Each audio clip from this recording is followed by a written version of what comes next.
mga buddy. So ngayon, pag-uusapan natin ang pros and cons ko para sa Yamaha R15 ng tropa ko. Shoutout pala sa nagpahiram sa akin ng motor na to. So, if nag-comment ka sa previous video ko, ito, ayan. So, okay ka, okay. So, tara, simulan na natin.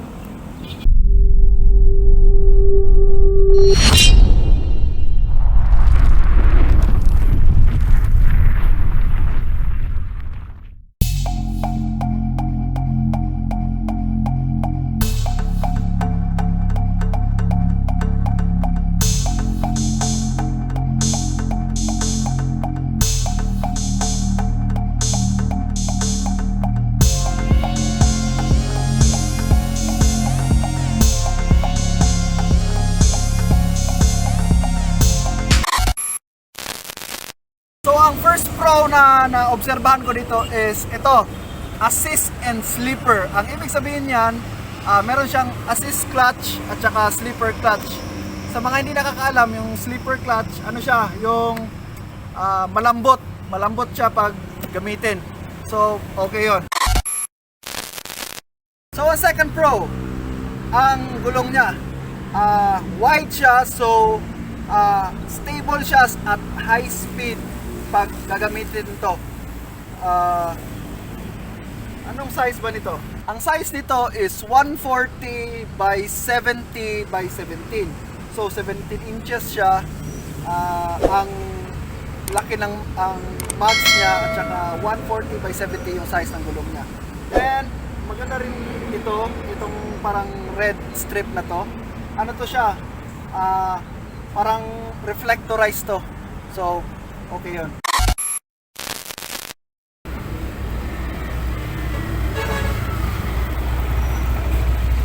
Napalingon kayo, no? Head turner kasi. Ito yung Pro 3 niya. Head turner siya. Kahit sino mapapalingon sa motor na to. Ikot mo. Diba? Masyadong makinis. Parang Ellen Adarna. Kaso, meron na si Derek Ramsey. So, sorry na lang. Sana all. Number 4. Kita nyo to? VVA or Variable Valve Actuation. Meron siyang, may simula siya, tsaka meron din siyang dulo. Depende, nagbe-base sa RPM. And bonus rin pala, meron siyang parang itong maliit na bakal na to. Maliit lang to pero malaki yung purpose nito. Kasi pag nagbabanking kayo, pag tumutunog na to, ibig sabihin parang malapit na kayo masyado sa semento or sa asfalto. So, yun yung top 4.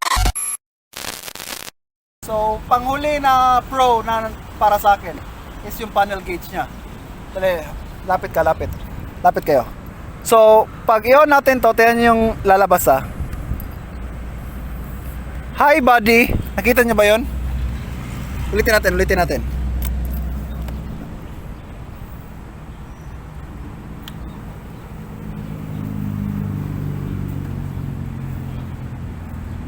Nakita nyo ba yun? Yung may high body. Actually, pwede yun ma-customize sa pangalan nyo o pangalan ko. Pwede yun gawing high body, which is MotoBadi. Diba? So, ngayon, pag-uusapan natin yung mga cons naman o yung mga ayaw ko sa motor na to. Tara! So, ang first na hindi ko nagustuhan sa R15 is masakit sa likod.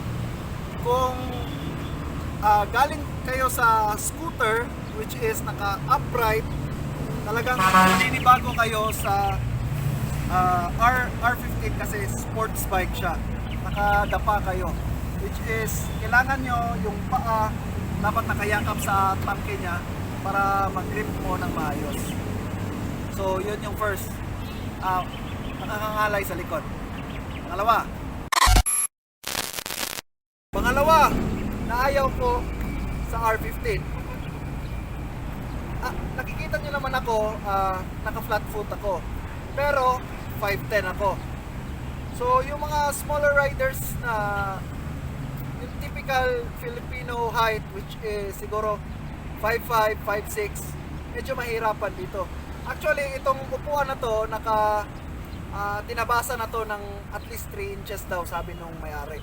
Kaya medyo flat foot. Actually, yung dalawang pa ako naka-flat foot. So, yun yung pangalawang ayaw ko sa motor na to. Pangatlong ayaw ko sa R15, mabigat. Masyadong mabigat. Actually, mas mabigat pa to sa NMAX eh. NMAX tsaka RFI, mas mabigat pa to. Yun yung pangatlong hindi ko nagustuhan sa R15.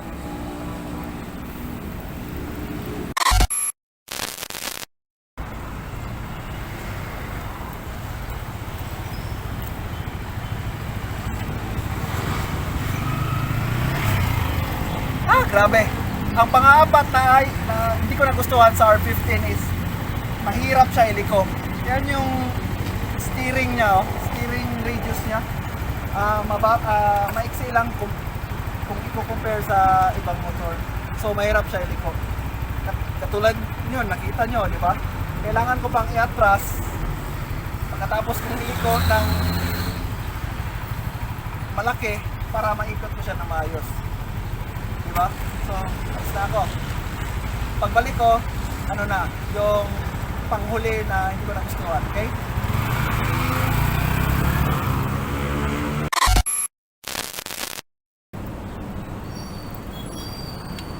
At ang panghuli hindi ko nagustuhan sa R15 is yung presyo niya. Ang presyo niya is 163 or depende yan sa dealer kung saan nyo kukunin yung motor. Para sa akin, masyadong mahal yung 160 para sa isang 150cc. So, yun lang mga buddy. So, ayun yung pros and cons o yung mga nagustuhan ko at mga hindi ko nagustuhan para sa R15. Pero andun pa rin sa inyo na yung disclaimer nyo pa rin kung kuha kayo ng R15 o hindi. So, if nakaabot ka sa puntong ito ng video, huwag ka mahiya mag-like, mag-comment kung may mga tanong ka na pwede kong masagot para sa R15 na to, and to subscribe. At may kasabihan pala tayo, ang ayaw mag-subscribe ay mamalasin. So, ayun na mga buddy, ride safe parate, ingat!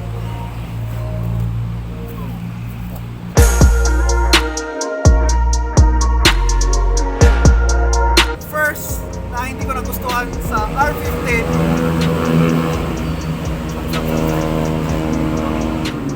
sa baka ito nila eh. anak kayo ba? Pinigdagan. Ha? Muradyo ko sa kapaspas dito kagukod ba? Parang patasang sisi ba? Ako lagi